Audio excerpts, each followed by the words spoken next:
হয়ে তার পরবর্তী সময়ে বেগম খালেদা জিয়া কিন্তু বিএনপির হাল ধরেছে।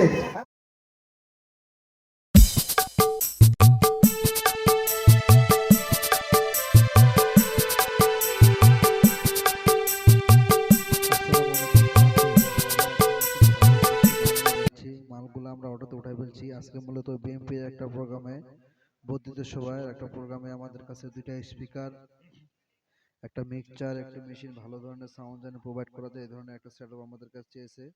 সেখানে যাব বাড়ির পাশে আমরা যে অটোতে মাল উঠাই কি কি নিছে এখানে দেখতে পাচ্ছেন। টুকটুকের মধ্যে সহায় দিচ্ছি দুইটা বক্স। এখানে আমরা 16 ইঞ্চি একটা 16 চ্যানেল একটা মিক্সচার, পিভি ডিস্টেন্সার একটা 1000 মেশিন, যে আমরা প্রোগ্রামে চলে আসছি, মাল সেটআপ দেওয়া শেষ। এখানে দেখতে পাচ্ছেন আসলে এখানে এখনো অনেক টাইম বাকি আছে, আমাকে অনেক তাড়াতাড়ি আসতে বলছে। যে শহীদ মিনারের উপরে একটা বক্স উঠাই দিছি, আর ওই পাশে পিছনে একটা বক্স দিছি, আর আমি সাইডে বসছি। আসলে এখানে আমাকে অনেক তাড়াতাড়ি আসতে বলছে, আমি বুঝতে পারিনি। মূলত প্রোগ্রাম 9টা-10টার সময় শুরু হয়েছে, আমাকে আসলে পরে বা মাগরিবের আগে ব্যাডমিন্টন খেলে,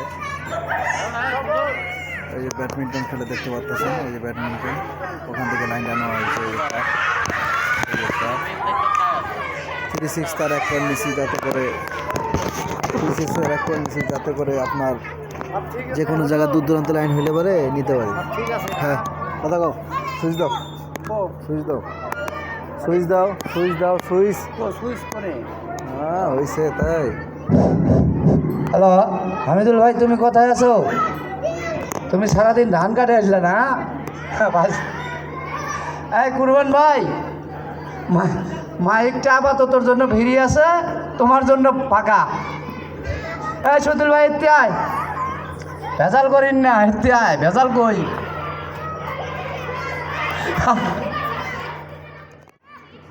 মিটিং আমাদের শুরু হয়ে যাচ্ছে। এই রমজান, এই তাড়াতাড়ি কাজ কর। নির্যাতন হয়রানির শিকার হয়েছি। এই 17টি বছর বাংলাদেশ জাতীয়তাবাদী দল বিএনপি বিভিন্ন আন্দোলন সংগ্রাম চালিয়ে আজকের এই অবস্থানে এসেছে। তার একটি মাত্র কারণ হচ্ছে বাংলাদেশে গণতন্ত্র রক্ষা করা।